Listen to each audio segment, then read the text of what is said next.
এই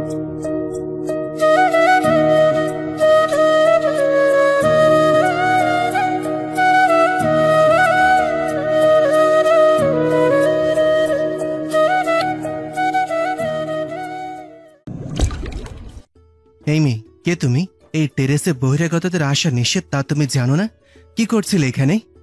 ওহু তন্ময়ের ঝাঁঝালো কণ্ঠ শুনে ঢোক গিলে অতঃপর সামনের দিকে তাকিয়ে প্রতিউত্তর দেয়। আসলে আমি ওহু এমনি এসেছিলাম এখানে। ফার্দার এখানে আসবে না, গো ফাস্ট। ওহু আর অপেক্ষা করে না, দ্রুত পা চালিয়ে নিচে নেমে যায়। ওহুর ভীষণ ভয় পেয়েছে তন্ময়ের হুঙ্কার শুনে। নিচে গিয়ে দেখে সবাই তাকে খুঁজছিল। আশরাফ ওহুকে দেখে ভ্রুকুচকে জিজ্ঞাসা করে, কোথায় গিয়েছিলি তুই? হ্যাঁ, এই তো এইখানেই। গাড়িতে উঠ, গিয়ে যা। গাড়িতে ওঠার কথা শুনে ওহু চমকে যায়। মাত্রই তো এসেছে, এখনই চলে যাবে নাকি? এখানেই। গাড়িতে কেন উঠবো? আমরা কি মহলে ফিরে যাব নাকি ভাইয়া? হ্যাঁ, মহলে ফিরে যাব, এখন চল। আশফি ওহুর হাত টান দিয়ে কথাটা বলল। কিছু সময় আগে ঘটে যাওয়া সবকিছুই ওহুর অজানা। ওহু মহলে ফিরে যাচ্ছে শুনে যেন আরেকবার আঘাত পেল অন্তরিক্ষে। আরেকবার আব্রকে দেখতে ওহুর ভীষণ ইচ্ছা করছিল। আশফি ওহুর হাত ধরে টেনে নিয়ে যাচ্ছে। ওহু মাথার ওড়নার নিচের অংশ ধরে পিছনে আইসিইউ রুমের দিকে আরেকবার তাকায়। তবে আফসোস, আব্রোর দেখা মিলে না। ওহু গাড়িতে বসে আছে মন বেজার করে, সবাই চুপচাপ হয়ে আছে। ওহু সবার দিকে একবার করে তাকায়, সবাই নিশ্চুপ। তাই ওহুরও মুখে আঙ্গুল দিয়ে চুপ করে বসে রইল। সেও কোনো কথা বলবে না, একদম চুপ। রাত 10টার দিকে আব্রোকে জানানো হয় কাল তাকে ডিসচার্জ করে দেওয়া হবে। তবে বাড়িতে গিয়েও তাকে শান্ত থাকতে হবে, বেশি নড়াচড়া করা যাবে না, সময় করে ইঞ্জেকশন এবং ঔষধ নিতে হবে। নিরাপত্তা এবং বিভিন্ন ঝুঁকিপূর্ণ ঘটনার জন্যই তাকে কেবল ডিসচার্জ দেওয়া হবে। ডিসচার্জের কথা শুনে আব্রো বেজায় খুশি হয় মনে মনে। অবশেষে সে মহলে ফিরেছে। আব্রোর মন বেজায় খুশি থাকলেও ওহুর মন ভীষণ খারাপ। হসপিটাল থেকে মহলে ফিরে রুমে ঢুকেছে, ওই যে আর বের হয়নি। শরীরে জ্বরের কোনো খেয়াল নেই, তোয়াক্কা করছে না সেই সব। ওহুর আম্মিজান ওহুকে এসে একটু পরপর দেখে যাচ্ছেন। এই যে একটু আগেও খাবার খাইয়ে দিয়ে ওষুধ খাইয়ে দিলেন। আশফাক খানও এসেছিলেন ওহুকে দেখতে। ওহু রুমের সমস্ত লাইট অফ করে দিয়ে শুয়ে আছে, এমনকি ড্রিম লাইট অবধি জ্বালায়নি। মনে নানা প্রশ্ন উকি দিচ্ছে, নিজেকে নিজেই অভিযোগ করছে। আব্রোর মায়ের কথা বারবার ওহুর কানে ভেসে আসছে। তিনি তো ঠিকই বলেছেন, আমার জন্যই তো আজ এই অবস্থা। যদি আমার জন্য ডক্টর না আনতে যেতেন তাড়াহুড়ো করে, তাহলে আজ আর আব্রো ভাইয়া অ্যাক্সিডেন্ট করতেন না, তিনি ভালো থাকতেন। আমার কারণেই আজ আব্রো ভাইয়ার এত বড় অঘটন ঘটে গেল। ওহু এই অভিযোগ বুনেই ফুপিয়ে কেঁদে উঠল। কাঁদতে কাঁদতে একসময় ঘুমের দেশে তলিয়ে গেল। ভেজা বালিশ ওহুর কান্নার প্রমাণ রেখে গেল যেন। আব্রো ঘুমায়নি, এখনো জেগে আছে। সে অপেক্ষার প্রহর গুনছে কবে মহলে ফিরবে। ওহুর জন্য তার ভীষণ চিন্তা হচ্ছে। মেয়েটা এমনিতেই অসুস্থ, উল্টাপাল্টা চিন্তা ভাবনা করে না জানি আরো অসুস্থ হয়ে পড়ে। আব্রোর কপালে চিন্তার ভাঁজ, কখন সকাল হবে আর কখন মহলে ফিরবে, কখন আবার ওহুকে দেখবে। মেয়েটা অসুস্থ হয়ে পড়েছে নাকি? আব্রো অস্থির হয়ে পড়েছে। সকাল 5টা, ফজরের আজানের ধ্বনি কানে আসতে ওহুর ঘুম ভেঙে যায়। একরাশ চুল এলোমেলো হয়ে কপালে ছড়িয়ে আছে। জ্বর এখন শরীরে নেই বললেই চলে। মাথার চুলগুলো হাতের সাহায্যে তুলি দিয়ে একটা ঝুটি করে নিল। ব্যালকনির দরজা লাগানো হয়নি কাল রাতে ভুলক্রমে। সকালের ঠান্ডা বাতাস ঘরে বয়ে আসছে। ব্যালকনির পর্দা উড়ে এসে ঠেকছে দেয়ালে, তার শব্দ হচ্ছে। ওহু বিছানা ছেড়ে ব্যালকনিতে গিয়ে দাঁড়ায়। কাঠের ব্যালকনি, খানমহলের সবগুলো দরজা জানালা বারান্দা সবকিছুই কাঠ দিয়ে তৈরি করেছে পূর্বপুরুষেরা। খানমহল জুড়ে কোনো আধুনিকতার ছোঁয়া নেই, আধুনিকতার আজ পড়তে দেননি আজমল খান। পূর্বপুরুষদের তৈরি করা অস্তিত্ব খানমহল। ওহু ব্যালকনিতে গিয়ে ব্যালকনির দুই পাশের পর্দাগুলো কাঠের সাথে বেঁধে দেয় যেন আর না উড়ে যায়। ব্যালকনিতে দাঁড়িয়ে থাকে কিছু সময় চোখ বন্ধ করে। অনেক বাতাস বয়ে যাচ্ছে। মহলের বিশালাকৃতির গাছের ডালপাতাগুলো একে অপরের সাথে বাড়ি খাচ্ছে, যার শো শো দ্রুম দ্রুম আওয়াজ হচ্ছে। পরিবেশটা খুব সুন্দর, যে কারো মন মস্তিষ্ক ভালো করে দিতে সক্ষম। ওহুর ক্ষেত্রেও তার ব্যতিক্রম নেই। প্রকৃতির সাথে কিসের অভিমান? না, তবে বেশিক্ষণ দাঁড়িয়ে থাকা যাবে না, নামাজ পড়তে হবে তাকে। চটজলদি করে ব্যালকনি থেকে এসে উঁচু করে নিল। অন্যদিকে আব্রো মাত্র কিছুক্ষণ আগেই চোখ বুজেছে। সারা রাতও ঘুম হয়নি তার, শুধু ছটফট করেছে এবং ওহুর জন্য চিন্তা করে অস্থির হয়ে পড়েছে। মহলে ফেরার জন্য হাঁসফাঁস করছে। হসপিটালে কাটানো এক একটা মুহূর্ত যেন আব্রোর কাছে এখন মৃত্যু যন্ত্রণার সমান। ওহু নামাজ পড়ছে, মোনাজাতে সে আব্রোর সুস্থতার জন্য দোয়া করছে আল্লাহর কাছে এবং ক্ষমাও চাইছে।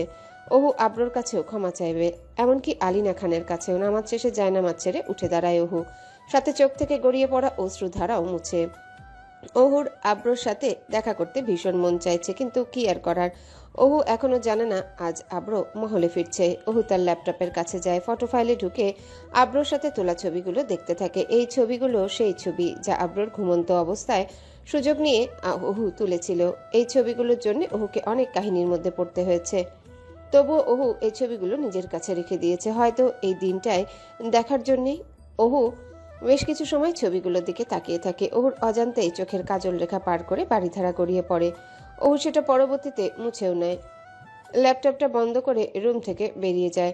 মহলের সহধর্মিনীরা ঘুম থেকে উঠে পড়েছে অনেক আগেই, তবে তারা ব্যতীত কেউ আর সজাগ হয়নি। ওহু আশফির রুমের কাছে যায়, দরজা ঠেলে ভেতরে প্রবেশ করে। আশফিকে ঘুম থেকে জাগানোর জন্য উচ্চস্বরে ডাকতে থাকে। এই উঠ, দেখ কি হয়েছে। কি রে, তাড়াতাড়ি ওঠ। আশফি ঘুম ঘুম চাহনিতে ওহুকে নজরবন্দি করে। ওহুর হাত সরিয়ে দিয়ে আমতা আমতা করে বলে ওঠে, এখন ডাকিস না, ঘুমাবো। তুইও আয় আমার সাথে ঘুমা। আমি ঘুমোতে পারবো না। ওই দেখ ফুপাজান এসেছে, তোকে খুঁজছে। আশফি তার বাবার কথা শুনে একচোটে ঘুম থেকে উঠে যায়। চোখ মুখ কোচকে আওড়াতে থাকলো। সত্যি ভাবে এসেছে? হ্যাঁ, সত্যি এসেছে। তুই তাড়াতাড়ি উঠ। সত্যি কথা তো? একদম পাক্কা। ঠিক আছে, তুই বস, আমি ফ্রেশ হয়ে আসছি। এই বলে আশফি বিছানা থেকে নেমে ওয়াশরুমে চলে যায়। ওহু আশফি যাওয়ার পানে তাকিয়ে ফিক করে হেসে দেয়। আশফি ফ্রেশ হয়ে এসে ওহুর সাথে নিচে নামে মহলের। ওহু আশফির থেকে কিছু দূরত্বে দাঁড়িয়ে হাঁটছে। ওহু জানে আশফি যখন জানবে ওহু মিথ্যে বলেছে, ওহুকে খপ করে ধরে কয়েকটা চুমা দিবে। আশফি তার বাবাকে খুঁজছে, এদিক ওদিক তাকিয়ে কিন্তু সন্ধান পাচ্ছে না। কি রে ওহু, বাবা কোথায়? এত সকালে বাবা এসেছে? মাত্র তো 7টা বাজে। আরে এসেছে এসেছে, তুই আমার সাথে চল। ফুপাজান মনে হয় মহলের বাগানে বসে বড় কাকাজানের সাথে কথা বলছে। ঠিক আছে, চল। ওহুর চিন্তা ভাবনা হলো আশফিকে মহলের বাগানে নিয়ে যাওয়া। বাগানে পৌঁছাতে দুজনেই দেখলো আজমল খান চেয়ারে বসে আছেন, পায়ের উপর পা তুলে চা খাচ্ছেন তিনি এবং পত্রিকা পড়ছেন। আশফি আজমল খানের কাছে গিয়ে জিজ্ঞাসা করলো, মামা, আব্বু নাকি এসেছে?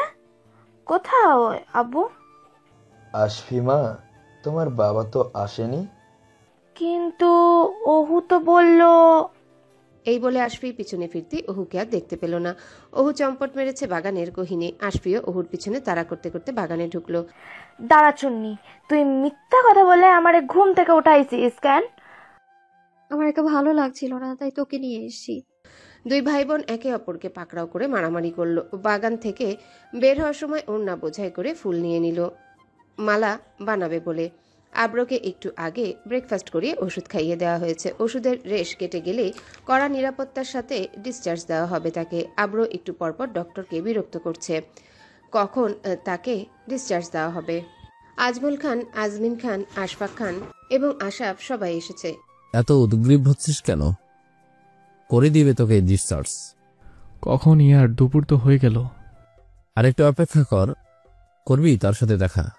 এই কথা শুনতেই আব্র আশাফের দিকে ভ্রু কুচকে তাকায়। আব্র এখন অক্সিজেন মাস্ক ব্যতীত নিঃশ্বাস আনা নেওয়া করতে পারে। ওহু মহলের ছাদে বসে ফুলের মালা বানাচ্ছে। আজ শুক্রবার, সবাই জুম্মার নামাজ পড়তে চলে গিয়েছে। সকালের আনা ফুলগুলো রেখে দেওয়ার কারণে কুচকে গেছে জীর্ণ শীর্ণ হয়ে। ওহুর সাথে আশফি, নিহাও আছে। ভালো একটা আড্ডা জমেছে। মহলের ছাদে পাটি বিছিয়ে বসেছে। মহলের দেয়ালের বেশিরভাগ স্থানের আবরণ পুরনো হওয়ার কারণে ধসে পড়ে গেছে। অনেক শ্যাওলা এবং ছোট ছোট উদ্ভিদ জন্মেছে। এগুলো প্রতি মাসেই পরিষ্কার করা হয়। দুই বোন মালা বানিয়ে গলায় পড়েছে, হাতের বালা বানিয়েছে, ছোট একটা ফুলের আংটিও আছে। এখন তারা আলোকচিত্র তুলতে ব্যস্ত বিভিন্ন অঙ্গভঙ্গিতে। সেগুলো তুলে ফেসবুকে আপলোডও করবে। যেই ভাবনা সেই কাজ। ছবিগুলো তুলে ফেসবুকে আপলোড দিল ওহু। মেঘাচ্ছন্ন আকাশের সন্ধিক্ষণে বেশ সুন্দর হয়েছে ছবিগুলো। ক্যাপশনে লিখলো, এখানে ফুলকে। হঠাৎই নিচ থেকে চেঁচামেচির আওয়াজ শুনে ওহু, আশফি সবাই ছাদ থেকে নিচে উকি দেয়। দেখলো আব্র এসেছে মহলে। জুম্মার নামাজ শেষ করে বাড়ির কর্তারা আব্রকে নিয়ে এসেছে। আব্রকে দেখে ওহুর অন্তরাত্মা শুকিয়ে যায়। ওহুর অজান্তেই কানে গুজে রাখা ফুলটা নিচে পড়ে যায়। ওহু ভাবেনি আজকেই আব্রকে ডিসচার্জ দেওয়া হবে। সবাই খুশি থাকলেও ওহুর মুখে হাসি নেই। পুরনো অভিযোগ ব্যাধি মনে এসে জমা হলো। আব্রকে দেখে অপরাধবোধ নাড়া দিল। আশফি ওহুকে টেনে নিয়ে যেতে চাচ্ছে, কিন্তু ওহু নারাজ। তাই হতাশ হয়ে আশফি, নিহা দুজনে নিচে চলে গেল। আলিনা খান ছেলেকে বাড়ি ফিরতে দেখে দুর্বা পানি দিয়ে বরণ করছেন খুশিতে। এটাই বাড়ির পুরনো ঐতিহ্য, নিয়ম নীতি। ওহু ছাদের উপর দাঁড়িয়ে সবকিছু দেখছে, কিন্তু আব্র ওহুকে দেখতে পাচ্ছে না। ভিড়ের মধ্যে চোখ বুলিয়ে আব্র ভাবছে ওহু হয়তো এখনো অসুস্থ, তাই রুমে শুয়ে আছে। আব্রর অস্থিরতা আরো দ্বিগুণ বেড়ে গেল। আজমল খান সমাগম এড়িয়ে আব্রকে তার নিজের রুমে নিয়ে গেলেন। সবাইকে চলে যেতে আদেশ দিলেন। আব্রকে বিশ্রাম করার জন্য বললেন। সবাইকে বের করে দিয়ে আজমল খান বাহির থেকে দরজা লাগিয়ে দিলেন। মহলে অনেক মানুষ এসেছে আব্রকে দেখতে। আব্র আজ মহলে ফিরেছে বলে অনেকে হসপিটালে গিয়েও দেখা করেছিল আব্রোর সাথে। ওহু ছাদ থেকে আর নিচে নামলো না। আশফি, নিহা তারাও ছাদে চলে গেল পুনরায়। রাত 10টা, ওহু ডিনার করতে যাবে, তখনই হঠাৎ কারো ফোন বেজে ওঠে। তিশা ফোন করেছে। ওহু ফোনটা রিসিভ করতেই তিশা বলে ওঠে, কি রে, কেমন আছিস? এই 2 দিনে কতগুলো কল আর মেসেজ দিলাম তোকে, কোনো রেসপন্স করলি না। আরে ফোনের তালে থাকে কে? সরি রে। এই তো ভালো আছি, তুই কেমন আছিস? এই তো আলহামদুলিল্লাহ ভালো। আব্রু ভাই নাকি অ্যাক্সিডেন্ট করেছে, আব্বু আজকে বিকেলে গিয়েছিল দেখতে।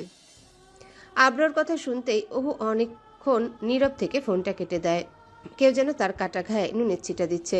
ফোনটা রেখে ওহু নিচে খাবার খেতে চলে গেল। আজ মহলে আত্মীয় স্বজন অনেকে এসেছে, অনেকে রাত্রি যাপন করবে মহলে। খাবারখানা পুরো ভরাট হয়ে আছে। ওহু নিঃশব্দে খাবার খাচ্ছে, সবাই নানান কথায় ব্যস্ত। ওহু খাবার খেতে খেতে দোতলায় আব্রোর রুমের দিকে একবার চোখ বুলালো। সে এখনো যায়নি আব্রোর সাথে দেখা করতে। তাড়াতাড়ি খাবার খেয়ে জায়গা ত্যাগ করতে চায় সে। মানুষের এত নানান কথা তার মোটেও ভালো লাগছে না। খাবার খেয়ে সোজা রুমে এসে দরজা লাগিয়ে দেয়। আশফি ওহুকে অনেক ডেকেছিল, তবে ঘুমাবে বলে চলে এসেছে। আদৌ কি ওহুর ঘুম আসবে যতক্ষণ পর্যন্ত আব্রোর কাছে সে ক্ষমা না চাইবে? বিছানায় গিয়ে নিঃশব্দে বসে পড়ল। ফোনটা হাতে নিয়ে দেখল তিশা অনেকগুলো কল দিয়েছিল পরবর্তীতে। গভীর রাত হওয়ার অপেক্ষা করছে ওহু, যখন সবাই ঘুমিয়ে পড়বে। আব্রো যেন একই সময়ের অপেক্ষা করছে। আব্রো মহলে ফেরার পর ওহু আব্রোর সাথে দেখা করতে আসেনি। একবার ওহুর আম্মিজানের কাছে আব্রো জিজ্ঞাসা করেছিল ওহুর ব্যাপারে। তিনি বলেছেন ওহু এখন সুস্থ আছে। একের পর এক মানুষজন এসে আব্রোকে দেখেই যাচ্ছে। আব্রোর এসব ভালো লাগছে না, তাই সবাইকে হুঙ্কার দিয়ে চলে যেতে বললেন তাড়াতাড়ি করে। আলিনা খানকে এও বললেন আর কেউ যেন তার রুমে না আসে। আব্রো এখন ঘুমাবে। বেশ কিছু সময় আগে আব্রো খাবার খেয়ে ওষুধ খেয়েছে, তবে তার গলা দিয়ে যেন খাবার নামছিল না। ওহুর চিন্তায় আলিনা খান সবাইকে বের করে দিয়ে রুমের লাইট অফ করে দিলেন। যাওয়ার সময় জিজ্ঞাসা করলেন ব্যালকনির দরজা লাগিয়ে দিবেন নাকি। আব্রো বাধা দিল। আলিনা খান চলে গিয়েছেন। আব্রো কপালে হাত দিয়ে চোখ বন্ধ করে আধা শোয়া হয়ে বসে আছে বিছানায়। আব্রোর মন ওহুর জন্য অনেক উথাল পাতাল করছে। এই 3 দিনে মেয়েটাকে মাত্র এক মুহূর্তের জন্য দেখেছে সে। রাত 1:12। আব্রোর রুমের দরজা ঠেলে ওহু ভেতরে প্রবেশ করে। ওহুকে দেখে আব্রো কপাল থেকে হাত সরিয়ে বসে পড়ে শটান করে। ওহু মাথা নিচু করে এসে বিছানার কাছে দাঁড়ায়। আব্রো নয়ন ভরে ওহুকে দেখছে। আব্রোর প্রাণ যেন ওহুকে দেখে ফিরে এলো। এই মেয়েটাকে দেখার জন্য হসপিটালের বেডে শুয়ে কতটা ছটফট করেছে আব্রো, সেটা কি ওহু জানে? ওহু এখনো আব্রোর দিকে তাকায়নি, তার দৃষ্টি নিচের দিকে এখনো অটল। আব্রোর ভাবনায় ছেদ ঘটালো ওহু। বলে ওঠে ফুপিয়ে, যেন এতদিনের জমানো অভিযোগ প্রকাশ করার সুযোগ পেয়েছে সে। সরি আব্রু ভাইয়া, আমার জন্য আপনার এত বড় সমস্যায় পড়তে হলো। আমি যদি ওই দিন বৃষ্টিতে না ভিজতাম তাহলে হয়তো আপনি আজ এরকম অবস্থায় থাকতেন না। আমার জন্যই আপনার আজ এত বড় অ্যাক্সিডেন্ট হয়েছে। ওহু মাথা নিচু করে বলেই যাচ্ছে, থামার যেন কোনো নামই নেই। আব্রোর কাছে আসার আগে যেন কি বলবে সেটা মুখস্থ করে এসেছে। আব্রো ওহুর বকবকানি শুনতে শুনতে আস্তে করে বিছানা থেকে নামলো। ওহুর দৃষ্টি এখনো নিচের দিকেই অটল। আব্রো ওহুর কণ্ঠ শুনে স্তব্ধ হয়ে গেছে, যেন কতদিন পরে শুনেছে আজ সে আওয়াজ। আব্রো ওহুর কাছে এসে দাঁড়ায়। ওহু একাধারে বলেই চলছে, আমায় ক্ষমা করে দিন ভাইয়া প্লিজ। আমার জন্য আপনারা কত কষ্ট পেতে হয়েছে আপনার। আমি আমার জন্য এর আগেও একবার আপনি ডাইনিং টেবিলে ঘুষি মেরে আঘাত পেয়েছিলেন। আমি সরি ভাইয়া। ব্যালকনির দরজা খোলা থাকার কারণে দমকা হাওয়া এসে ওহুকে নাড়িয়ে দিচ্ছে। কপালে সাজানো চুলগুলো উড়িয়ে এলোমেলো করে দিচ্ছে। সেই এলোমেলো চুলগুলো আবার কপাল থেকে সরিয়ে এক হাতে কানের পিছনে নিয়ে গুজে দিচ্ছে চন্দ্রবালা। আব্রোর কোনো প্রত্যুত্তর না পেয়ে ওহু তার দৃষ্টি উঁচিয়ে ধীরে ধীরে সামনে তাকায়। ওহু দেখলো আব্রো তার সামনে দাঁড়িয়ে আছে। ওহু কিছু বুঝে ওঠার আগে আকস্মিক আব্রো ওহুর কাছে এসে চোয়াল জোড়ায় শক্ত করে হাত চেপে ধরে। আব্রোর রক্ত বিজড়িত ঠোঁট দেয়। ওহুর ঠোঁটে ঠোঁট ডুবিয়ে দেয় গাঢ় করে। ওহু চোখ বন্ধ করে খিচে থাকে। নিজেকে সরানোর জন্য আব্রোর বলিষ্ঠ দেহের শার্ট খামচে ধরে। ওহুর প্রতিরোধ যেন খুবই ক্ষুদ্র। বেশ কিছু সময় পর আব্রো ওহুর চোয়াল জোড়া থেকে হাতের বাঁধন আলগা করে দেয়। ওহু ছাড়া পেয়ে দূরে সরে আসে ছিটকে। জোরে জোরে নিঃশ্বাস নিতে থাকে বুকের বাম পাশ ধরে। হার্ট যেন এখনই ব্রেক হয়ে যাবে। আর তাই বুঝি বেরিয়ে আসলো। ওহু তার ওষ্ঠে আঙ্গুল দিয়ে স্পর্শ করে, দেখে আঙ্গুলের মাথায় রক্তের বিন্দু। ওহুর তো ঠোঁট কাটেনি তাহলে। ওহু ধীরে ধীরে আব্রোর দিকে তাকায়। ওহু দেখলো আব্রো তার দিকে এখনো শীতল দৃষ্টিতে তাকিয়ে আছে। ওহুর নজরবন্দি হলো আব্রোর উপর। অ্যাক্সিডেন্টের সময় আব্রো তার ঠোঁটে আঘাত পেয়েছিল। নিচের ঠোঁটের কিছু অংশ ছিলে গিয়েছিল, যা এই দিনে ওই স্থানে চামড়া কুঁচকে গিয়েছিল। হঠাৎ গভীর দংশনের ফলে ঠোঁট চিরে রক্ত বেরিয়েছে। রুমে কোনো আলো না থাকলেও ব্যালকনির দরজা খোলা থাকায় চাঁদের আলো প্রবেশ করছে, যার দরুন সবকিছুই ফকফক লাগছে। অহু আর না দাঁড়িয়ে নিজের মুখে হাত চেপে ধরে দৌড় দিয়ে সোজা রুম থেকে বেরিয়ে যায়। অহুর যাওয়ার পানে তাকে আব্র হেসে দেয়, অতঃপর নিজের ঠোঁটেও হাত দিয়ে রক্ত পরিষ্কার করে নেয়। বিছানায় আর না শুয়ে ব্যালকনির ইজি চেয়ারে গিয়ে বসে পড়ে চোখ বন্ধ করে কিছু একটা ভেবে উচ্চস্বরে হেসে দেয়, যে হাসির ভিতরে অনেক রহস্য এবং কষ্ট, সুখ সব লুকিয়ে আছে। অতঃপর চোখ মেলে তাকিয়ে চাদরের দিকে আঙ্গুল উঁচিয়ে ধরে বলে, তুমি তো নিশ্চয়ই জানো আমার অতীত। ফ্ল্যাশব্যাক। মধ্য রজনীতে খানমহলের সবার কপালে চিন্তার ভাঁজ। আশফাক খান শুধু এপাশ ওপাশ হয়ে পায়চারি করছে। প্রসব বেদনায় কুঁকড়ে উঠছেন একজন মধ্যবয়সী নারী। কিছুক্ষণ পূর্বেই তিনি জন্ম দিয়েছেন এক নবজাতককে। খানমহলের বৈঠকখানায় সবাই বসে আছে মাথায় হাত দিয়ে। সবার থেকে একটু বেশি পায়চারি করছে দূরে দাঁড়িয়ে 9 বছর বয়সী এক ছেলে। হঠাৎ সবার কানে ভেসে আসে এক নবজাতকের কান্নার আওয়াজ। সবাই হাসি মুখে থাকায় পিছনে ফিরে এক দাইমা নবজাতককে কোলে করে দোতলা সুদূর দরজার বাহিরে দাঁড়িয়ে আছেন। মুখে তার মিষ্টি হাসি, শরীরের চামড়া কুঁচকে গিয়েছে বয়সের ভারে, তবুও যেন তার হাসিকে হার মানাবে যে কোনো মধ্যবয়সী কিশোরীকে। এই হাসি যেন কোনো খুশির সংবাদ দিচ্ছে। দাইমা দোতলা থেকে চিৎকার দিয়ে বলতে থাকে, খান বংশে পড়ি আইছে গো, পড়ি একটা। নিজের অস্তিত্বকে চোখ বুলাতে আশফাক খান কান্না মিশ্রিত নয়নে দ্রুত এগিয়ে যান দোতলার দিকে, কিন্তু তার আগে দোতলায় দৌড়ে পৌঁছে যায় সেই 9 বছর বয়সী ছেলে।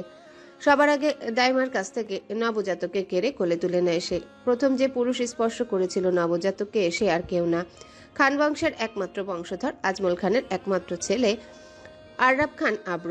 সে নবজাতককে দেখা একটা বিশ্বজয়ী হাসি দেয়। একবার নবজাতকের দিকে তাকায়, আবার চোখ তুলে দোতলার জানালার বাহিরে যে চাঁদ দুলছে তার দিকে তাকায়। দুটোকে দেখতে যেন একই লাগছে। 9 বছর বয়সী ছেলেটি ধীর পায়ে এগিয়ে নবজাতকের বাবার কোলে তাকে হস্তান্তর করে।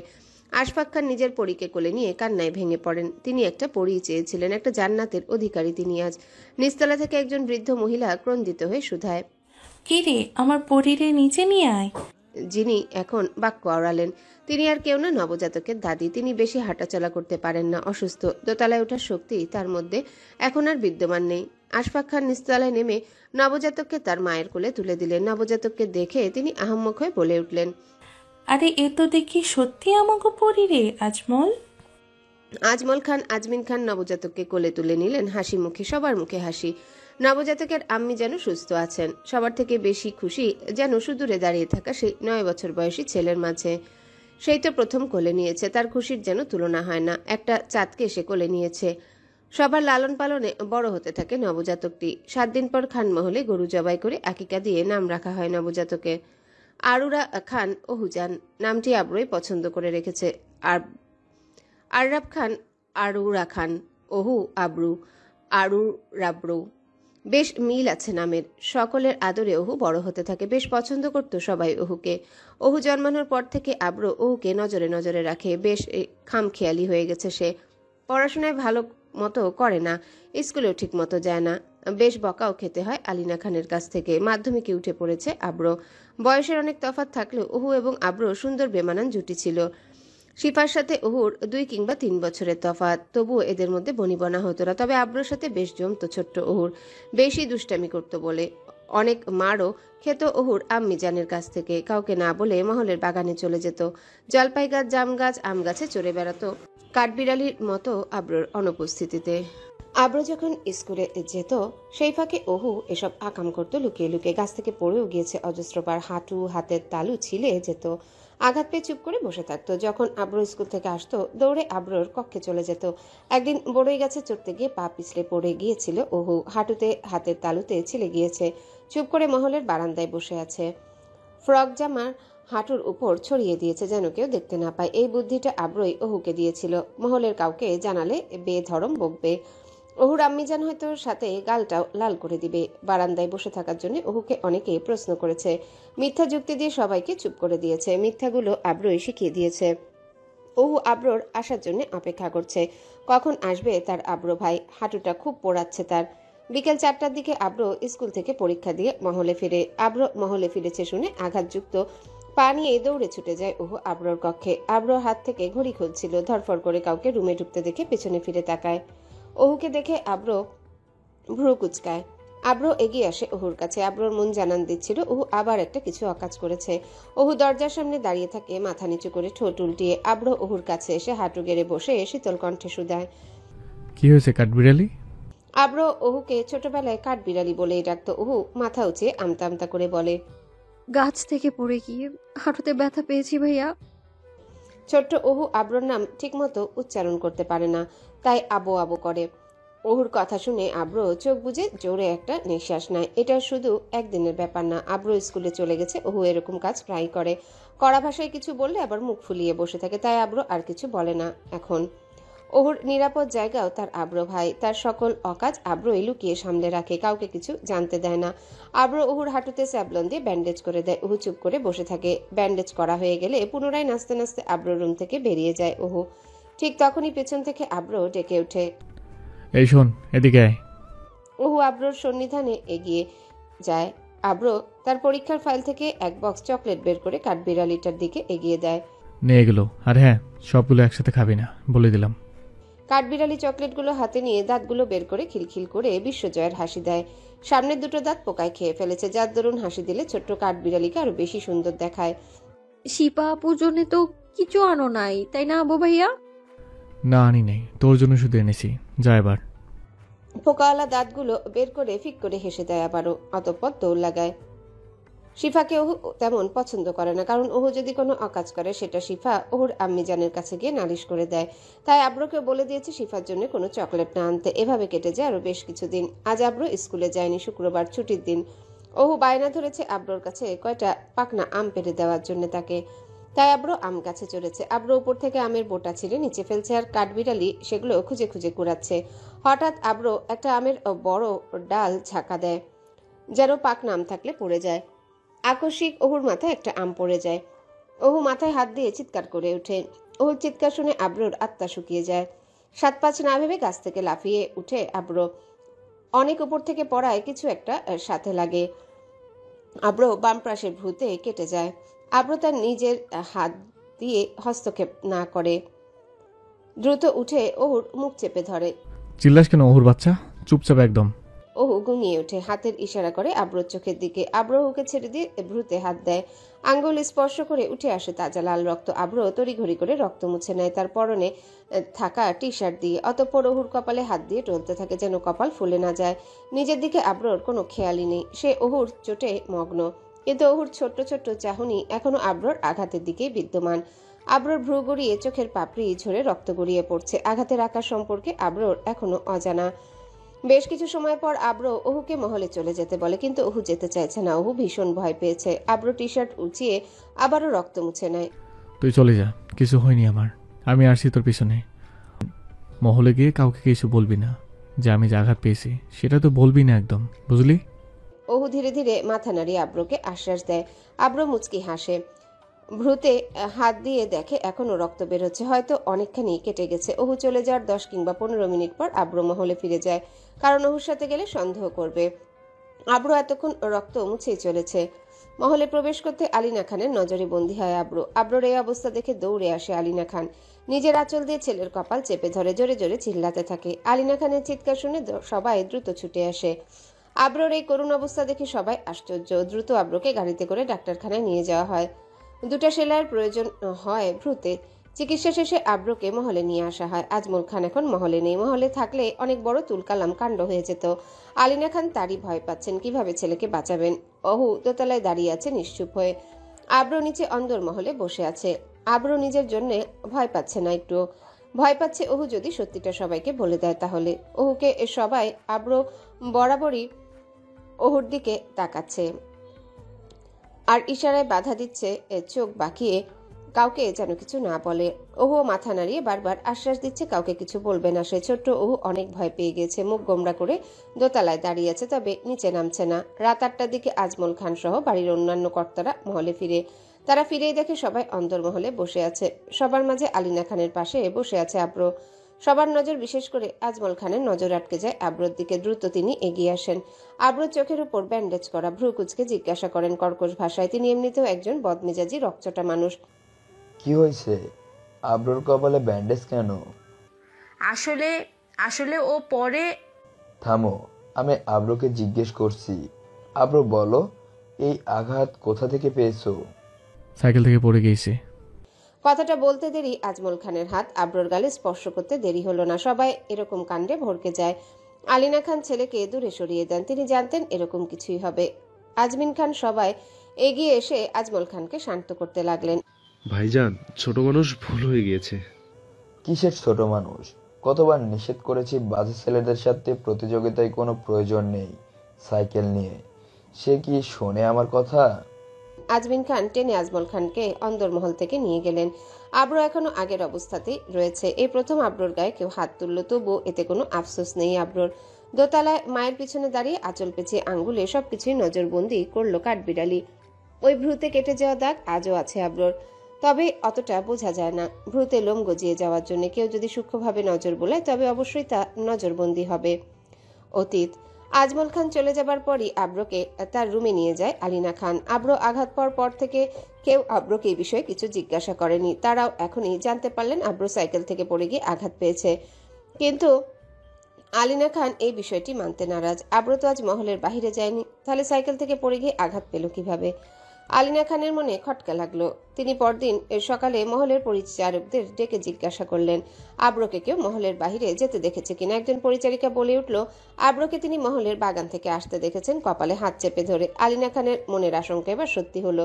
তিনি কাহিনী সব বুঝতে পারলেন। সকল পরিচারকদের যার যার কাজে চলে যেতে বললেন। পরবর্তীতে অহু এবং আব্রোকে এই বিষয়ে তিনি কিছুই জিজ্ঞাসা করলেন না। বিষয়টা সময়ের সাথে চেপে গেল, তবে মস্তিষ্কে রয়ে গেল। আব্রোকে দেখলে এখন অহু লুকিয়ে থাকে। ওই ঘটনার পর থেকে ছোট্ট অহু বেশ ভয় পেয়ে গেছে। আব্রোর দেওয়া চকলেটগুলো অহুর আম্মি যান নিয়ে গেছে। তিনি চান না অহু এত চকলেট খাক, যার দরুন দাঁতে আরো পোকা ধরবে। ডক্টর অহুকে চকলেট খেতে সম্পূর্ণ নিষেধ করেছে, তাই অহুকে কেউ এখন চকলেট এনে দেয় না। আশফাক খানও এনে দেয় না। মাঝে মাঝে সবার থেকে লুকিয়ে চকলেট এনে দেয় অহুকে, তাও স্বল্প পরিসরে। কিন্তু এতে অহুর খিদে মেটে না। আব্রোর কাছেও যায় না এখন। অজানা ব্যাধি বাসা বেঁধেছে তার মনে। লুকিয়ে এখন গাছেও ওঠে না। সেদিনকার ঘটনা অহুকে ভীষণভাবে ভাবিয়েছে। আব্রোর কাছে গিয়ে না বললে অহু চকলেটও পাবে না। তাই আজ সিদ্ধান্ত নিয়েছে আব্রোর কাছে গিয়ে চকলেটের আবদার করবে। কাঠবিড়ালি জানে তার আব্রো ভাই তাকে আনবাড়ি খান করে হলেও চকলেট এনে দিবে। যেই কথা সেই কাজ। অহু আব্রোর রুমে গিয়ে ফ্লোরে বসে আছে। আব্রো চেয়ারে বসে বই পড়ছে। পরীক্ষা চলছে তার স্কুলে। অহু ফ্লোরে বসে মুচড়ামুচড়ি করছে আর গোমরা মুখ করে ঠোঁট বাঁকাচ্ছে, কারণ আব্রো তার দিকে তাকাচ্ছেও না, সাথে কথাও বলছে না। বোঝা গেল আব্রো অহুর উপর বেশ চটে আছে। পরিস্থিতির অবনতি দেখে অহু পরিশেষে ফ্লোর থেকে উঠে চলেই যাচ্ছিল। তখন আর কোনো উপায় না পেয়ে আব্রো পিছন থেকে বলে ওঠে, এদিকে আয়। আব্রো ডাক দিয়েছে দেখে জিরাফের মতো দুই পা লাফিয়ে লাফিয়ে আব্রোর কাছে চলে যায় এক পলকে। আব্রো বইটা বন্ধ করে তীক্ষ্ণ দৃষ্টিতে তাকিয়ে জিজ্ঞাসা করে, আজকে কেন এসেছিস আমার রূপ দেখতে? চকলেট আছে আবু ভাইয়া? কথাটা শুনে আব্রো পড়ার টেবিলে হালকা করে নিজের মাথাটা ঠুকে দেয়। সে কি ভেবেছিল আর কি শুনছে? আব্রো ভেবেছিল অহু হয়তো তার ভয় কাটিয়ে ফেলেছে, আব্রোর সাথে দেখা করতে তাই এসেছে। কিন্তু এই তো দেখি আব্রো পুনরায় মাথা তুলে ঝাঁঝালো কণ্ঠে শুধায়, তুই তো দেখে আসতো একটা। আচ্ছা, আমি যে তোকে এতদিন এত করে ডেকেছি, তুই আসিস নি কেন? আমাকে দেখে মায়ের আসলের তলে হুমড়ি খেয়ে পড়তি কেন? আমি কি তোকে মেরেছিলাম নাকি বকেছিলাম? কাকা আপনারে মারছে দেখে ওই দিন অনেক ভয় পাইছি আবু ভাইয়া। আমাকে মেরেছে, তোকে তো কিছু বলেনি, তাহলে এত ভয় পাওয়ার কি আছে? আর চকলেট চাই কেন তোর? ওই দিন যে এতগুলো চকলেট এনে দিয়েছিলাম শেষ। ওগুলো আম্মি যান নিয়ে গেছে, বেশি খেলে নাকি দাঁতে পোকা হবে তাই। ও বুঝেছি। শোন, কাকি যদি এই কথা তোকে আবারও বলে তাহলে কি বলবি জানিস? কি বলবি আমার দাঁত কতদিন পর খুলে পড়ে যাবে, তাই পোকা হলে সমস্যা নেই, বুঝলি? বলতে পারবি তো? অহু মাথা নাড়িয়ে সম্মতি জানায়। অতঃপর পড়ার টেবিল থেকে উঠে আব্রো তার আলমারি ড্রয়ার থেকে আরো এক বক্স চকলেট বের করে কাঠবিড়ালির দিকে এগিয়ে দেয়। চকলেট দেখে কাঠবিড়ালি খুশি দেখে কে, হাত বাড়িয়ে বক্সটা খপ করে নিজের আয়ত্তে নিয়ে নেয়। আব্রো যেন জানতো আগে থেকেই তার কাঠবিড়ালি আসবে চকলেটের আবদার করতে। এগুলো লুকিয়ে রাখবি, দেখাবি না কাউকে, বুঝলি? হুম। যা, এবার আমার পড়া আছে। আর হ্যাঁ শোন, আমাকে দেখলে ভয় পাওয়ার কিছু নেই তোর।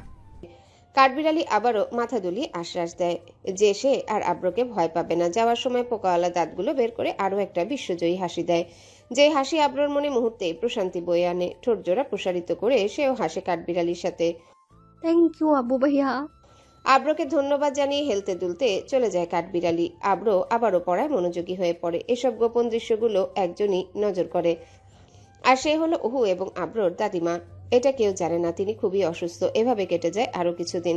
অহুকে স্কুলে ভর্তি করানো হয়েছে। আজমল খান চাইছিলেন অহুকে যেন শিফার স্কুলে ভর্তি করানো হয়, কিন্তু আব্র চাইছিল অহু যেন তার সাথে তার স্কুলে পড়ে, তাহলে অহুকে সে নজরে নজরে রাখতে পারবে, অহুর খেয়াল রাখতে পারবে।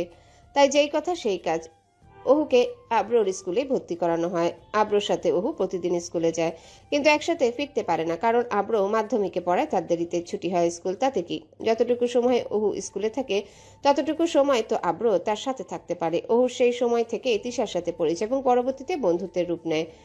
টিফিন টাইমে ব্রেক পেলে আব্র অহুর ক্লাসে চলে আসতো। অহুকে নিয়ে স্কুলের মাঠে চলে যেত। সেখানে একটা বড় আম গাছ আছে, তার নিচে ছায়ায় বসে দুজনে টিফিন শেয়ার করতো, সব কোলাহল এড়িয়ে। খুব সুন্দর ছিল তাদের মধ্যকার বন্ধন। ধীরে ধীরে তারাও বড় হতে থাকে, কিন্তু আব্র যত বড় হচ্ছে অহুর কাছে যেন সে আরো ছোট হয়ে যাচ্ছে। কাঠবিড়ালির এমন কোনো বায়না নেই যা আব্র কোনোদিনও অপূর্ণ রেখেছে, এটা সকলেরই নজরে আসে। অহু তখন আস্তে আস্তে বুঝতে শিখেছে সবকিছু। আগের মতো দুষ্টামিও করে না। যখন কেউ বকা দেয়, কথা শোনায়, কাঠবিড়ালি মন খারাপ করে আব্র রুমে চলে যায়। আব্র কাঠবিড়ালির মন ভালো করার জন্য ভায়োলিন বাজায়। আব্র ছোট থেকে ভায়োলিন বাজাতে বেশ পারদর্শী ছিল। কাঠবিড়ালির মন ভালো করার একমাত্র উপায় ছিল আব্রর কাছে। ভায়োলিন বাজিয়ে খালি গলায় গান ধরত সে, আর অহু নিশ্চুপ হয়ে গালে হাত দিয়ে সেই মুহূর্ত উপভোগ করত। সময়ের সাথে পা মিলিয়ে আব্র মাধ্যমিক শেষ করে কলেজে উঠে পড়ে, আর অহু প্রাথমিক শেষ করে আগামী বছর মাধ্যমিকে উঠবে। অহু দারুণ মেধাবী, এমনকি শিফার থেকেও বেশি মেধাবী সে। আর অন্যদিকে আব্র হলো ব্যাক বেঞ্চার, পড়াশোনাতেও সে খুবই উইক।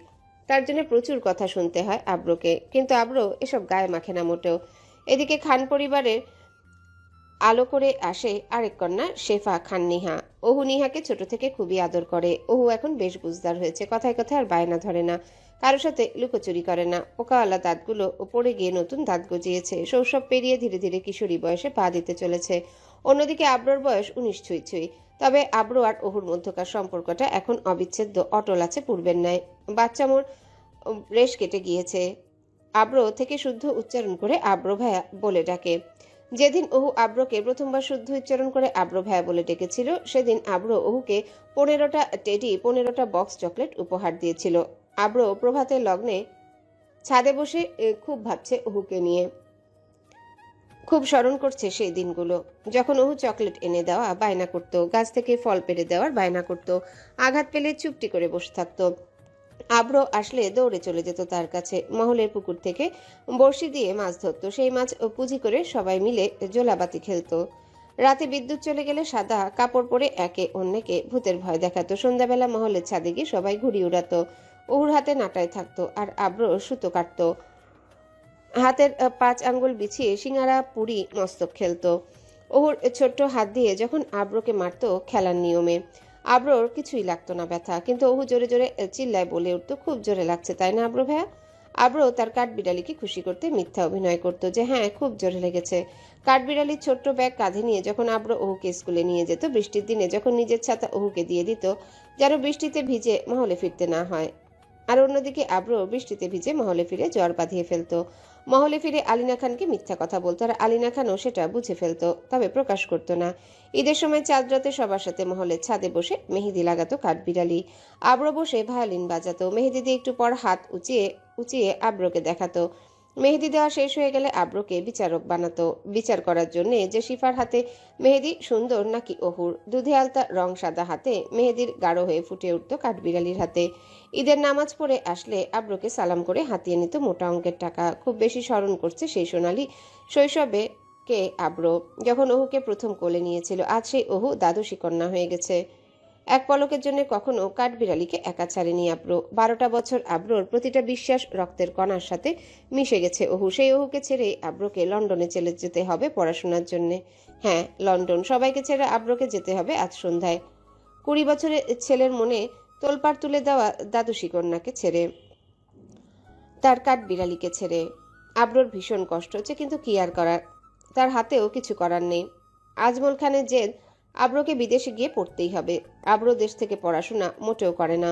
খান বংশের একমাত্র প্রদীপ বলে সংলাপ, তাকে নিয়ে সকলের মনে অনেক আশা। আব্র সেটা নিজেও বোঝে।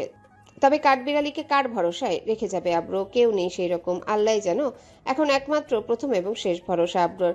সারা রাতও ঘুমায়নি আব্র, শুধু ভেবেই চলেছে। সোনালি অতীত মনে করতে আব্রর চোখে পানি টলমল করছে, লাল হয়ে গেছে চোখ জোড়া, ভীষণ জ্বালা পোড়া করছে। ছাদে আর বসে না থেকে দ্রুত নিচে নেমে এলো। ঘুমের জন্য এরকমটা লাগছে আব্রর। মাথা ব্যথায় টনটন করছে। আর কিছু না ভেবে বালিশে মাথা এলিয়ে দিল। মুহূর্তেই ঘুমের রাজ্যে পাড়ি জমালো আব্র। অহুর মনও বিষণ্ণ হয়ে আছে, কিন্তু অতটা না যতটা আব্রর হৃদয় পোড়াচ্ছে। অহুর বয়সই বা কত এত ভাববার? তবে আব্রর মতো এমন বন্ধু যে আর নেই একটি অহুর জীবনে। অহুও কিছু ভুলে যায়নি তার শৈশব। আব্র ভাই তো তার একমাত্র বন্ধু ছিল, যার কাছে অহু নীরবে নিভৃতে সব আবদার করত। অহু জানে আব্র আজ চলে যাবে, তাই সকাল সকাল উঠে পড়েছে, কিন্তু তার আব্র ভাইকে কোথাও পাচ্ছে না সে। এই সময় আব্র মহলে জিম ঘরে থাকে। অহু সেখানে গিয়ে চোখ বোলালো, তবে আব্র সেখানেও নেই। মুখ গোমরা করে হাবিজাবি আওড়াতে আওড়াতে আব্র নিজের কক্ষে চোখ বোলালো, সেখানে আব্রকে খুঁজে পেল। আব্র ঘুমাচ্ছে দেখে অহু চলে আসলো। আজ সারা মহল জুড়ে আয়োজন আব্র চলে যাবে দেখে। শেষ সমাদরের কোনো কমতি রাখছে না কেউই। অহু একা একা ঘুরছে নিহাকে কোলে নিয়ে। আব্রর ঘুম ভাঙে দুপুর 1টার দিকে। ঘুমের আড়মোড়া ভেঙে যখন উঠে তখন মনে হয় আজ তো সন্ধ্যাবেলা তার ফ্লাইট। একরাশ কালো মেঘ যেন আব্রর বুকে আঘাত হানলো। চট করে উঠে পড়ল বিছানা ছেড়ে। রুম থেকে বাহিরে বেরিয়ে দেখলো খানমহল জুড়ে আয়োজনের শেষ নেই, সবাই ব্যস্ত, কিন্তু আব্রর চোখ জোড়া সকলের মাঝে খুঁজছে অহুকে, কিন্তু পাচ্ছে না। বিষয়টা খেয়াল করে আলিনা খান আব্রর কাছে এসে বলে উঠে, কি রে আব্র, এতক্ষণে ঘুম থেকে উঠলি? হ্যাঁ মা। তাড়াতাড়ি যা, গোসল করে নে বাবা, নয়তো দেরি হয়ে যাবে। রান্না চড়ানো প্রায় শেষ। ঠিক আছে মা। আলিনা খানের থেকে বিদায় নিয়ে আব্র রুমে চলে গেল, কিন্তু আজ ওয়াশরুমে আব্র গোসল করবে না, চলে যাবে বিদায় ইচ্ছে বাধ্য মহলের পুকুর থেকে গোসল করে যাবে। তাই কাঁধে একটা তোয়ালে নিয়ে দাঁত মাজতে মাজতে বেরিয়ে গেল মহল থেকে। পরনে কালো রঙের একটা ট্রাউজার আর লাল রঙের হাফ হাতার টি শার্ট। বেশ রোদ উঠেছে, গা পুড়ে যাচ্ছে আব্রর রোদের প্রখর তাপে। পুকুর পাড়ে গিয়ে দেখলো সেখানে অহু বসে আছে, পুকুরে ঢিল ছুটছে। এই ভর দুপুরে অহুকে পুকুর ঘাটে বসে থাকতে দেখে আব্রর মেজাজ গরম হয়ে গেল। দ্রুত পা চালিয়ে অহুর কাছে গিয়ে শটান হয়ে দাঁড়ালো। আকস্মিক অহু তার সামনে পা দেখে ভড়কে গেল, মাথা উঁচিয়ে তাকালো অবয়বটির দিকে। আব্রকে দেখে ফিক করে হেসে দিল অহু। এইখান থেকে পালানোর ধান্দা বের করতে হবে এখন, নয়তো চড়িয়ে গাল লাল করে দিবে। এই ভর দুপুরে মহলের বাহিরে ছোটাছুটি করা একদম নিষেধ করে দিয়েছে আব্র ভাই, আর সেই নিষেধ অমান্য করে এখন বসে আছে অহু। এখানে কি করছিস তুই? ওই এমনি এমনি এসেছিলাম। চল এখন এখান থেকে ফোট। অহু কিছুটা অবাক হলো। ও ফোরতে কেন বলছে? এতক্ষণে তার গালে 2-3টা চড় বসে যাওয়ার তো কথা ছিল, তাই না? আর একটু থাকি এখানে। আর চলে যাবো দেখে কিছু বলছি না, কিন্তু এই না যে আমি কিছু বলতে ভুলে গেছি। আমি গোসল করব, যা এখান থেকে। এই বলে আব্র সিঁড়ির উপর তোয়ালে রাখে, পা থেকে জুতো জোড়াও খুলে। অহু আস্তে আস্তে চলে যাচ্ছে। পুকুর ঘাট থেকে উঠে দেখে আব্র পুকুরে নেমে পড়ল। ব্রাশটা রেখে কুলি করে 2 আঙ্গুল কানে চেপে ধরে কয়েকটা লাগাতার ডুব দিল। ডুব দিয়ে উঠে দেখে অহু আব্রর তোয়ালে আর জুতো জোড়া নিয়ে দৌড় লাগিয়েছে। আব্র তড়িঘড়ি করে পুকুর থেকে উঠে, কিন্তু আব্র উঠতে উঠতে অহু পগার পার। একটু দূরে গিয়ে দাঁড়িয়ে পিছনে ফিরে খিলখিল করে হেসে ওঠে অহু আব্রর দিকে তাকিয়ে। হাসি এই কথা জানান দিচ্ছে যে সে প্রতিশোধ নিয়েছে। ইয়েস। মহলে ঢোকার আগে জুতা আর তোয়ালে বাগানে লুকিয়ে রাখলো। সাধু বাচ্চার মতো চুপটি করে অন্দরমহলে ঢুকলো। টিপটিপ করে নিজের রুমে গিয়ে বসে রইল দরজা লাগিয়ে। আব্র গোসল করে ভেজা শরীর নিয়ে মহলে প্রবেশ করে। আব্র শরীর বেয়ে অঝরে পানি পড়ছে। শরীর থেকে টি শার্ট খুলে পানি চিপে তা দিয়ে হালকা মুছে নিল। পায়ে জুতা নেই দেখে মাটি আর বালি লেগে একাকার হয়ে গেছে। মহলের বাইরের নলকূপ চেপে পা ধুয়ে নিল আব্র। আব্রকে এই অবস্থায় দেখে আলিনা খান দ্রুত এগিয়ে আসেন তোয়াল নিয়ে। তোয়ালে নিয়ে যাসনি? না আম্মু, মনে ছিল না। কে বলেছে পুকুর থেকে গোসল করতে? যদি এখন ঠান্ডা লেগে যায় তাড়াতাড়ি গরম কাপড় পরে নে। আব্র তার মায়ের কাছ থেকে তোয়ালে নিয়ে মাথায় পানি মুছতে মুছতে সিঁড়ি দিয়ে উপরে উঠছে। আব্র সিঁড়ি দিয়ে উপরে উঠতে উঠতে দেখলো কাঠবিড়ালি তার রুমের দরজা ফাঁক করে রেখেছে হালকা একটু, সেই ফাঁক দিয়ে মুখখানা বের করে রেখেছে। আব্র আর অহুর চোখাচোখি হতেই অহু ঠাস করে রুমের দরজা লাগিয়ে দিল।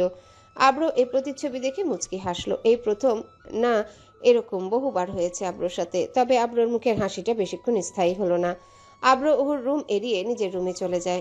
আব্র রুমে চলে যাওয়ার পর অহু তার রুম থেকে বেরিয়ে আসে। বেলা 2টা বাজে, ফ্লাইট 5টায়। আব্রকে মহল থেকে বেরিয়ে যেতে হবে 3:50-এর দিকে। আব্র বরাবরই ঘড়ির দিকে তাকাচ্ছে। সময় বেড়েই চলেছে আর আব্রোর বুকের ধুকপুকানি আকাশ ছুঁই করছে। সময় যত ঘনাচ্ছে আব্রোর তৎপরতা ততই বেড়ে চলেছে। চোখ বন্ধ করলেই যেন চোখের সামনে গড়ে ওঠা 12টা বছরের দিনগুলো ভেসে উঠছে। আব্রোর অন্তরাত্মা কেঁপে উঠছে। আব্রোর ভাবনার ছেদ ঘটালেন আলিনা খান। খাবারের জন্য ডাক পড়েছে। আব্রো একটা দীর্ঘশ্বাস ফেলে বিছানা ছেড়ে উঠে দাঁড়ায়। পড়ে থাকা একটা গেঞ্জি তুলে পড়ে নেয়। খাবারখানায় আজ গুরুজনদের আনাগোনা। আব্রো চলে যাবে দেখে অনেকেই বিদায় জানাতে এসেছে। তোরা আবারও ওহুকে খুঁজছে। যাওয়ার আগে সে ওহুর সাথে একসঙ্গে বসে খাবার খেতে চায়, কিন্তু তার হয়ে ওঠে না। আলিনা খান আব্রোর লাগেজ গুছিয়ে দিচ্ছেন। ওনার চোখও পানিতে চিকচিক করছে। আব্রো চলে যাবে দেখে সবারই কম বেশি মন খারাপ। আব্রো খাবার খেয়ে নিজের রুমে চলে আসে। আলিনা খানের সাথে লাগেজ গুছিয়ে দিতে সাহায্য করছে, কিন্তু আলিনা খান একাই করতে পারবে বলে আশ্বাস দিচ্ছেন। আমি করতে পারবো, তুই যা, রেডি হয়ে নে। তৈরি হবার কথা শুনে আব্রোর মন আরো খারাপ হয়ে গেল। পুনরায় ফ্রেশ হয়ে নিল। খুব সুন্দরভাবে তৈরি হচ্ছে আব্রো। কালো রঙের প্যান্টের সাথে ইন করে সাদা রঙের শার্ট পরেছে, তার উপর ধূসর রঙের ব্লেজার, গলায় লম্বা টাই, চুলগুলো ছোট ছোট করে সাইজ করা, যাকে বলে আর্মি কাটিং। ক্লিন শেপ দিয়েছে, গালে একটা দাড়িও নেই, কালো সানগ্লাসও নিয়েছে সাথে, তবে পড়ছে না আপাতত। বেশ স্মার্ট লাগছে 20 বছরের তরুণ যুবককে। যে কোনো তরুণীকে মাতাল করে দিতে সক্ষম হবে শ্যামবর্ণের পুরুষ এক নিমিষেই। তবে এই পুরুষের দৃষ্টি একজনই সীমাবদ্ধ। আব্রোর যাওয়ার সময় হয়ে গেছে। নিচে সবাই আব্রোর জন্য অপেক্ষা করছে। আলিনা খান কান্না করছে। আব্রো রুম থেকে বেরিয়ে তার দাদিমার সাথে দেখা করে বিদায় নিয়ে নিল। তিনি বিছানা ছেড়ে উঠতে পারে না। যাওয়ার সময় দাদিমার কানে কানে বলে গেল, আমার কাঠবিড়ালিকে দেখে রেখো দাদি। আব্রোর দাদিমা হেসে ওঠেন, আব্রোর কান টেনে দেয়। অতঃপর দাদিকে জড়িয়ে ধরে দাদি থেকে বিদায় নেয় আব্রো। সবাই অন্দরমহলে রয়েছে, তবে ওহু নেই। ওহু দরজার পিছনে লুকিয়ে আছে, হাতের আঙ্গুলে ওড়না পেঁচাচ্ছে আর ঠোঁট বাঁকাচ্ছে। ওহুরও মন খারাপ, হয়তো প্রকাশ করার কিংবা সেটা বোঝার বয়স আদৌ হয়নি। আব্রো এক এক করে সবার থেকে বিদায় নিয়ে নিচ্ছে। পরিশেষে আব্রো ওহুকে খুঁজছে। অনেক খোঁজাখুঁজির পর দৃষ্টি মিলল ওহুর। আব্রো দেখলো ওহু পর্দার পিছনে লুকিয়ে আছে। আব্রো শিফাকে ডেকে বলছে ওহুকে নিয়ে আসতে তার কাছে। শিফা ওহুর দিকে হাঁটা ধরলে ওহু দরজার পিছন থেকে বেরিয়ে দোতলার দিকে দৌড় দেয়। আব্রো ওহুর পিছনে দৌড় লাগায়, তবে বেশি দূর যেতে পারে না। ওহু দোতলায় উঠতে আব্রো পিছন থেকে ওহুকে খপ করে ধরে ফেলে। ওহু আব্রোর সামনে মুখ গোমরা করে দৃষ্টি নিচের দিকে তাকিয়ে রয়েছে। আব্রো ওহুর কাছে এসে ওই অবস্থাতে হাঁটু গেড়ে বসে। ওহুর 2 চোয়াল স্পর্শ করে ম্লান হেসে বলে ওঠে, আমি চলে যাচ্ছি তার মানে এই না যে আমি আর আসবো না। আমি কয়েক মাস পর দেশে ঠিকই আসবো সবার সাথে দেখা করতে। ওহু এখনো নিচের দিকে তাকিয়ে আছে। আব্রো পুনরায় সহসা বলে ওঠে, যাবার সময় তুই এরকম করলে আমার কেমন লাগবে বল? তাকা আমার দিকে, তাকা। ওহু ধীরে ধীরে চোখ তুলে আব্রোর দিকে তাকায়। আব্রোর চোখে পানি টলমল করছে। ওহু চোখের পলক ফেলে জোরপূর্বক হাসে। আব্রো ওহুর হাসি দেখে নিজেও হাসে। কিছু চাই তোর? আমি আসার সময় কিছু নিয়ে আসবো। ওহু মাথা নেড়ে নাবোধক উত্তর দেয়। নিচ থেকে আলিনা খানের ডাক শোনা যাচ্ছে, আমাকে এগিয়ে দিয়ে আসবি চল, আর আমাকে ওয়াদা কর দুষ্টুমি একদম করবি না। ওহু কিছুক্ষণ ভেবে আব্রোর হাতে নিজের হাত রাখে। আব্রো মুচকি হেসে আবারও বলে ওঠে, আমি ফোন দেব, প্রতিদিন কথা বলবো তোর সাথেও। তোর যদি কোনো দরকার পড়ে শিপাতকে গিয়ে বলবি একটা ফোন দিতে, কি বুঝলি? ঠিক আছে, তাহলে চল আমার সাথে। আব্রো হাঁটু গেড়ে বসা থেকে উঠে দাঁড়ায়। ওহু আব্রোর সাথে পা মিলায় আব্রোকে এগিয়ে দেওয়ার জন্য। মহলের বাইরে এসে আবারও সবার থেকে বিদায় নেয়। সকলের চোখে কম বেশি জল, পরিমাণটা বেশি আলিনা খানের চোখেই। আব্রো যাওয়ার আগে শেষবারের মতো আলিনা খানকে জড়িয়ে ধরে সালাম করে। আজমল খান সহ বাড়ির কর্তারা সবাই আব্রোকে এয়ারপোর্টে দিয়ে আসবে। গাড়ি চলে এসেছে। লাগেজগুলো গাড়িতে তোলা হয় এক এক করে। ওহু এক নজরে আব্রোর দিকে তাকিয়ে আছে। আব্রো বিষয়টা খেয়াল করে। অতঃপর ম্লান হেসে ওহুকে টাটা জানায়। আব্রো গাড়িতে গিয়ে বসে। সাথে আরও একটা গাড়ি যাবে, সেই গাড়িতে বাড়ির কর্তারা রয়েছে। গাড়ি স্টার্ট দেয়। আব্রো হৃৎপিণ্ড কেঁপে ওঠে। তড়িঘড়ি করে জানালার কাছ নামিয়ে পিছনে ফিরে তাকায়। সবাই আব্রোকে টাটা দিচ্ছে। সবার মধ্যে থাকা দ্বাদশী কন্যার দিকে আব্রো দৃষ্টি অনড়। কোনো এক অজানা কারণে হঠাৎ আব্রোর ভয় লাগছে।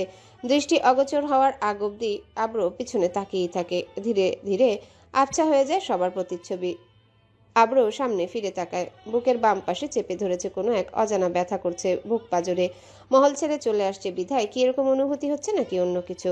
শ্যাম পুরুষ তো জানে না। তাকে অতি শীঘ্রই কোনো এক কারণে এই নিরে আবারও ফিরতে হবে। আব্রো স্বাভাবিক হওয়ার চেষ্টা করে। আব্রো চলে যাওয়ার পরই ওহু মহলে ফিরে তার রুমে চলে যায়। ভীষণ মন খারাপ হচ্ছে ওহুর। বালিশে মাথা এলিয়ে দেয়। কখন যে ঘুমিয়ে পড়েছে দ্বাদশী কন্যা তা সে নিজেও জানে না। একরাশ অভিমান, একরাশ ব্যাধি। সবই আবছা হয়ে ভাসবে কল্পনায়, নিজের গড়া অস্তিত্ব নিজেই পিষবে পা দিয়ে, শুকনো ডালের মতো মটকে যাবে বুকের বাঁ পাঁজর। সে ব্যথার অনুভব কি তুমি কখনো করতে পারবে আদৌ? কাঠগোলাপের ন্যায় তোমার সৌন্দর্যতা, হাসির রেখায় ভাসে তোমার কোমলতা, তা যে কেড়ে নিবে কোনো এক পুরুষের স্পন্দনের তীব্রতা। ওহে চন্দ্রবালা। আব্র ইংল্যান্ডের এয়ারপোর্টে পৌঁছেছে কিছুক্ষণ আগেই। চেকিং শেষে বের হতেই ডেভিডের সাথে আব্র দেখা। ডেভিড আর আব্র একই অ্যাপার্টমেন্টে থাকবে, একই ইউনিভার্সিটি থেকে তারা পড়াশোনা করবে। আজমল খানের পরিচিত পার্টনারের ভাগ্নে ডেভিড। আব্র ডেভিডকে দেখতেই সামনে গিয়ে জড়িয়ে ধরে হ্যান্ডশেক করলো। অতঃপর তারা লন্ডন শহরের জন্য যাত্রা শুরু করলো। আব্রোর বেশ ঘুম পাচ্ছে, ক্লান্ত হয়ে পড়েছে সে, তাই গাড়িতে একটু চোখ লেগে আসলো আব্রোর। অন্যদিকে মুখ গোমরা করে অহু বসে আছে, ভালো লাগছে না তার আব্রো চলে যাওয়াতে, ভীষণ একা একা লাগছে তার। আব্র ভাইয়ের সাথে কথা বলতে ইচ্ছা হচ্ছে ওহুর, তাই বিছানা ছেড়ে অহু শিফার রুমের উদ্দেশ্যে পা বাড়ালো। আব্র ভাইয়া তো বলেছিল কোনো দরকার পড়লে শিফাকে গিয়ে বলতে। শিফার রুমের সামনে গিয়ে কয়েকবার দরজায় ঠকঠক করলো অহু। ভেতর থেকে আওয়াজ আসলো মৃদু স্বরে, কে? ভিতরে আসো। অহু শিফার অনুমতি পেয়ে দরজা ঠেলে ভেতরে ঢুকে। অহু ঠোঁট বাঁকিয়ে শিফার দিকে তাকিয়ে আছে। শিফা অহুকে তাচ্ছিল্যের সাথে হেসে বলে ওঠে, আজ সূর্য কোন দিকে উঠেছে রে? তুই আমার রুমে আসলি? শেষবার কখন আসছোস আমার তাও তো মনে নাই।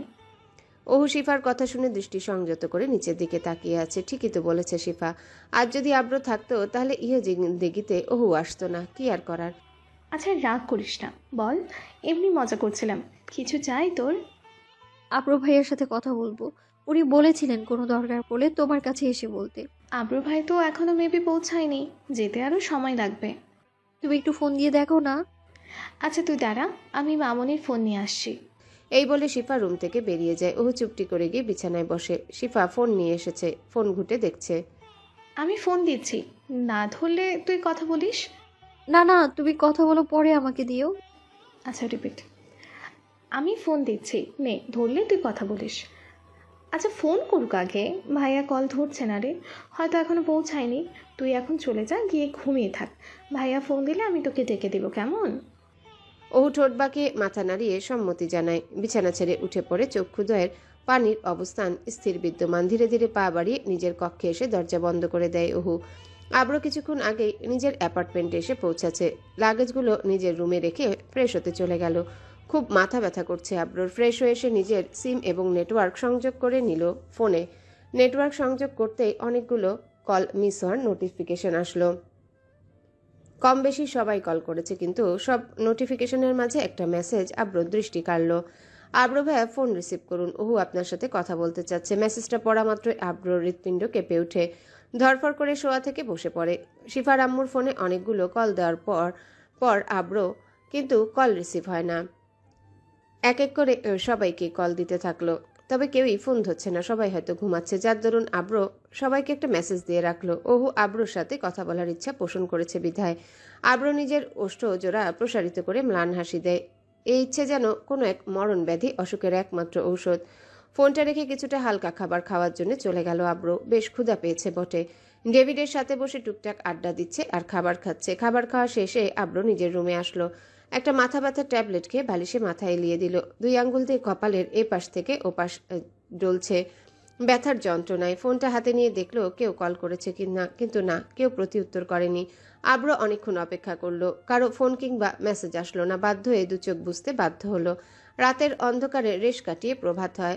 রোদ লগ্নে সূর্যের আলো ছড়াচ্ছে। পূর্ব দিক ভেদ করে সূর্যের বেগুনি রশ্মি প্রখর তাপ ছড়ানোয় ব্যস্ত। পাক পাখালিরা নিট থেকে বেরিয়ে এসেছে বহু আগে। বসন্তকাল চলছে। পুরনো পাতা ঝরে গিয়ে নতুন পাতা গজাচ্ছে। শুকনো ডালগুলো মরমর করে ভেঙে যাচ্ছে। বাতাসের বেগে উড়ে যাচ্ছে সেই পাতাগুলো দূর দূরান্তে।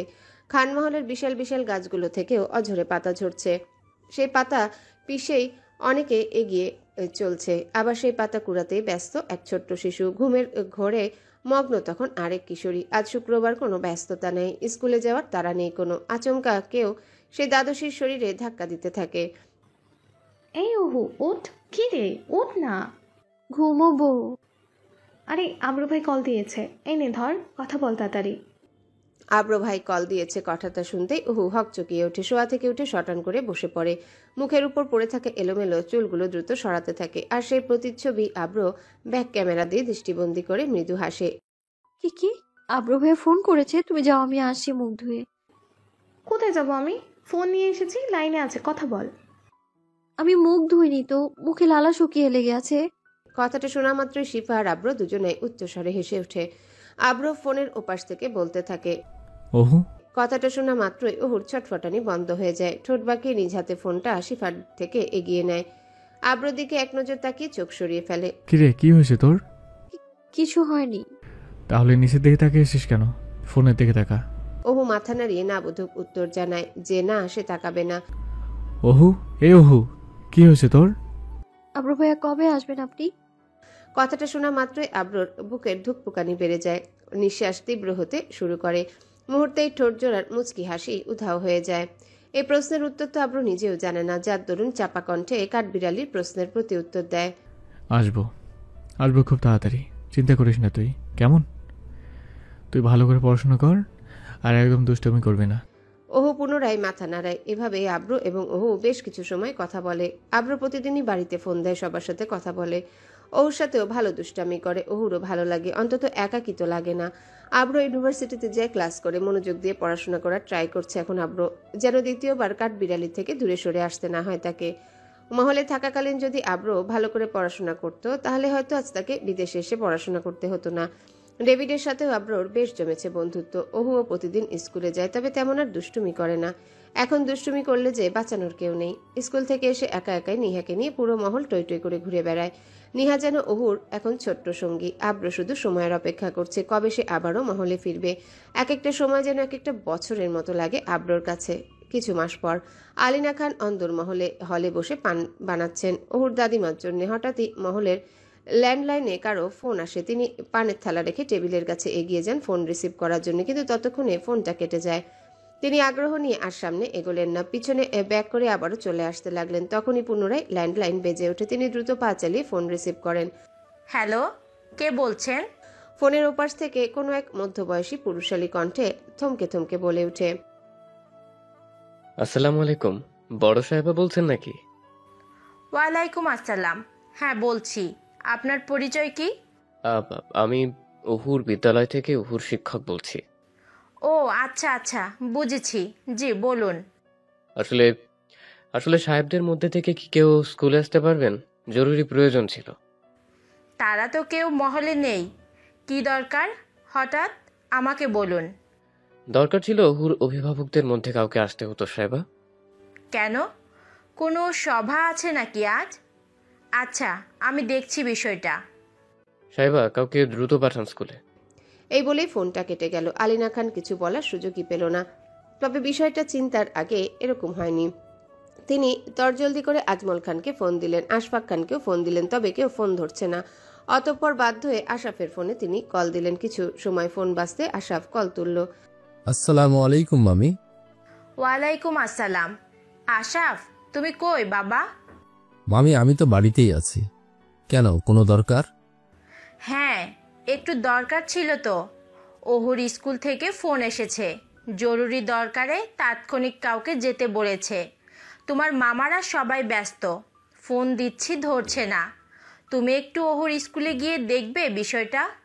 ও আচ্ছা, সমস্যা নেই মামি, আমি যাচ্ছি ওহুর স্কুলে, আপনি টেনশন করবেন না। ঠিক আছে বাবা। বিষয়টা ওহুর আম্মিজানকেও জানিয়েছেন আলিনা খান। তিনিও বেশ চিন্তা করছেন। নারীমন সন্তানের জন্য কু ডাকছে। কিছু সময় পরই আজমল খান ফোন ব্যাক করলো। তড়িঘড়ি করে আলিনা খান ফোন রিসিভ করলেন। আসসালামু আলাইকুম। ওয়ালাইকুম আসসালাম। কি ব্যাপার, এতগুলো ফোন দিলে কিছু হয়েছে নাকি? না, আসলে তেমন কিছু না। ওহুর স্কুল থেকে ফোন এসেছে, জরুরি প্রয়োজনে কোনো অভিভাবককে ওহুর স্কুলে যেতে বলেছে। বিষয়টা ভালো ঠেকছে না। আমি আশরাফকে পাঠিয়েছি স্কুলে। আপনি অবসর থাকলে একটু গিয়ে দেখে আসতেন, নয়তো ছোট ভাইজানকে পাঠাতেন। আমি যাচ্ছি, আশফাক ব্যস্ত আছে। ঠিক আছে, তাহলে যান। আজমল খান তড়িঘড়ি করে বেরিয়ে পড়লেন ওহুর স্কুলের উদ্দেশ্যে। কি জানি কি করেছে উপরওয়ালা ভালো জানে। মেয়েটা যে হাড়ে পাজি। আশরাফও বেরিয়ে পড়েছে। 5 কিংবা 6 মিনিটের মধ্যে দুজনেই ওহুর স্কুলে পৌঁছে যাবে। ওহুর আম্মিজান নিহাকে নিয়ে সোফায় বসে পা দোলাচ্ছেন। তার মনে কেন জানি কু ডাকছে, তিনি স্থির থাকতে পারছেন না। আলিনা খান এবং আজমিন খানের সহধর্মিনী ওনাকে সান্ত্বনা দিচ্ছেন যে অযথায় তিনি চিন্তা করছেন। শিফাও স্কুলে গিয়েছে। আজমল খান গাড়ি থেকে নেমে বিদ্যালয়ের গেট পেরিয়ে ভিতরে ঢুকলেন। বিদ্যালয়ের দক্ষিণ পাশে কিছু মানুষের সমাগম দেখা গেল। কারো চেঁচামেচিও হচ্ছে। এছাড়া বিদ্যালয়ের পরিবেশ শান্ত, হয়তো ক্লাস চলছে। কৌতূহল নিয়ে তিনি সামনে এগিয়ে গেলেন। সামনে থেকে চেঁচামেচির আওয়াজ বেশ পরিচিত লাগছে আজমল খানের। তিনি দ্রুত পা চালিয়ে সেখানে পৌঁছালেন। লোকজন সরিয়ে ভিড়ের মধ্যে প্রবেশ করলেন। তিনি ভ্রুকুচকে চেঁচামেচি করা অবয়বের দিকে তাকালেন। এ তো আর কেউ না, তারই ভাগ্নে আশরাফ। তিনি আরেকটু এগিয়ে সামনে গেলেন। সামনের দৃশ্য দেখে আজমল খানের পা থেমে গেল। বিল্ডিং এর পাশ ঘেঁষে যাওয়া পিচ ঢালা রাস্তায় রক্তের স্রোত বয়ে যাচ্ছে। জমাট বাঁধা লাল রক্ত বেশ শুকিয়ে গেছে। আজমল খানের বুকের ভেতর অজানা কারণেই পাঁজর মুচড়ে উঠল। আশরাফ দৌড়ে এসে ধরফর করতে করতে আজমল খানকে বলতে লাগলেন, মামা মামা, তারা কিছু বলছে না আমাকে। আমাদের আহু কোথায়? মামা, আপনি জিজ্ঞেস করেন তাদের। আমি আহুর ক্লাসে গিয়ে চেক করেছি, সেখানে ওহি নেই। আজমল খান রক্তচক্ষু করে এগিয়ে গেলেন শিক্ষকদের সন্নিকটে। দাঁতে দাঁত চেপে হুঙ্কার দিয়ে উঠলেন, আমার মেয়ে কোথায়? আজ ভাগ্য ভালো আপনাদের আব্রু নেই এখানে, নয়তো হয়ে যেত তা আপনাদের কল্পনার বাহিরে। শিক্ষকগণ সবাই মাথা নিচু করে দাঁড়িয়ে আছে। আজমল খান এবার গগন বিদারী গর্জন করে বলে উঠল, কোথায়? নিয়ে আসুন এক্ষুনি, এই মুহূর্তে। তাদের মধ্যে থাকা একজন বয়স্ক শিক্ষিকা সামনে এগিয়ে এসে বলে উঠল চাপা কণ্ঠে, সাহেব, আমাদের ভুল বুঝবেন না। অহু আজ স্কুলের ছাদে খেলা করছিল। আমরা শুনেছি যতটুকু হঠাৎই যেন কি করে জানি না ছাদের রেলিং টপকে পিছলে খেয়ে 5 তলা থেকে নিচে পড়ে গেছে। কথাটা শোনা মাত্রই আজমল খান এবং আশরাফ খান যেন আকাশ থেকে পড়ল। নিজের কানকে বিশ্বাস করতে পারছে না আশরাফ। সে যেটা শুনেছে তার পরিণতি কি হতে যাচ্ছে তা ভাবতেই আশরাফের পায়ের তলা থেকে মাটি সরে যাচ্ছে।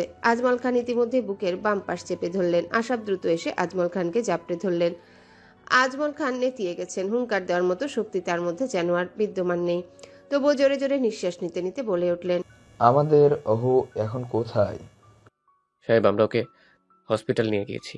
সেখানে আমাদের স্যাররা রয়েছেন। আপনাদের আমি পরে দেখে নিব। সবাই আজমল খানের কথা শুনে মাথা নিচু করে রয়েছে।